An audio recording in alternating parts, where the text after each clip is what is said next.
มาบักสีให้ตัวนี้นะครับ โอ้นี่บ่ 48กับ53เพิ่นว่า เต่าโก้ว่าสนุก ครับเตาโก้บักสีให้เพิ่ คื น อ ว่า ว่าตัดให้เพิ่น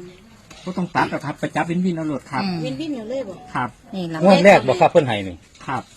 งวดแรกสำหรับเฮาเนาะแต่ว่าเพิ่นว่าจนได้สร้างตำหนักปู่ศรีสุโธแล้ว จนได้สร้างคำชะโนด คือตัวใดล่ะจ้า 648ครับ 648 กับ53นะ ใส่ตัวใดเพิ่นเหยียบเป๊ะๆไว้คือได้ยินข่าวว่าเพิ่นเหยียบเป๊ะ เดี๋ยวสิวงกลมให้เด้อเดี๋ยวสิวงกลม ๆ ให้ ว เด้ ง อก ลมเลย นี่เพิ่นเหยียบตัวนี้นี่3 ตัวนี้แม่นบ่ ครับ2ตัวเพิ่นเหยียบตัวนี้ ครับ ประจำงวดวันที่เท่านี้ด้วยครับเด้อ สอนเพิ่นเฮ็ดให้เบิ่งนะเพิ่นเฮ็ดจังได โอ้หมดไหน เอามือ เอาแบบนี้เนาะครับเนาะเพิ่นว่าตัวนี้ละเพิ่นว่า เพิ่นทุบจังซี่บ่ ครับ คุณทุกจะเถื่อ เพิ่นทุบจักเทื่อเพิ่นเฮ็ดจัง จังสี่เพิ่นว่า โอ้ อยู่แล้ว อยู่แล้ว เป๊ะๆให้จัก3 บาทดู อยู่แล้วปูสีสุดโทให้648กับ53เตาโกเพิ่นว่าผู้ใดล่ะให้บักสีกะคักเนาะแต่ว่าเป็นปูสีสุดโท นี่คือ